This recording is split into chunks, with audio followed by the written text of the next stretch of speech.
एक नदी के किनारे एक जामुन के पेड़ पर एक बंदर रहता था। उस पेड़ पर बहुत ही मीठे मीठे जामुन लगते थे। एक दिन एक मगरमच्छ खाना तलाशते हुए पेड़ के पास आया। बंदर ने उससे पूछा तो उसने अपने आने की वजह बताई। बंदर ने बताया कि यहाँ बहुत ही मीठे जामुन लगते हैं और उसने वो जामुन मगरमच्छ को दिए। उसकी मित्रता नदी में रहने वाले मगरमच्छ के साथ हो गई। वह बंदर उस मगरमच्छ को रोज खाने के लिए जामुन देता रहता था। एक दिन उस मगरमच्छ ने कुछ जामुन अपनी पत्नी को भी खिलाए।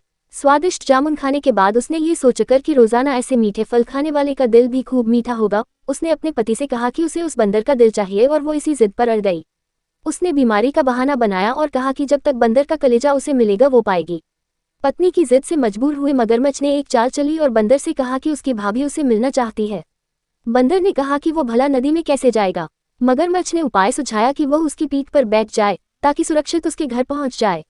बंदर भी अपने मित्र की बात का भरोसा कर पेड़ से नदी में कूदा और उसकी पीठ पर सवार हो गया। जब वे नदी के बीचों बीच पहुंचे, मगरमच्छ ने सोचा कि अब बंदर को सही बात बताने में कोई हानि नहीं और उसने भेद खोल दिया कि उसकी पत्नी उसका दिल खाना चाहती है। बंदर का दिल टूट गया, उसको धक्का तो लगा, लेकिन उसने अपना धैर्य नहीं खोया। बंदर तपाक से बोला, ओह मेरे मित्र, तुमने ये बात मुझे पहले क्यों नहीं बताई, क्योंकि मैंने तो अपना दिल जामुन के पेड़ में संभाल कर रखा है। अब जल्दी से मुझे वापस नदी के किनारे ले चलो ताकि मैं अपना दिल लाकर अपनी भाभी को उपहार में देकर उसे खुश कर सकूं। मूर्ख मगरमच्छ बंदर को जैसे ही नदी किनारे लेकर आया, बंदर ने जोर से जामुन के पेड़ पर छलांग लगाई और क्रोध में भरकर बोला, मूर्ख, दिल के बिना भी क्या कोई जिंदा रह सकता है? जा, आज से तेरी मेरी दोस्ती समाप्त।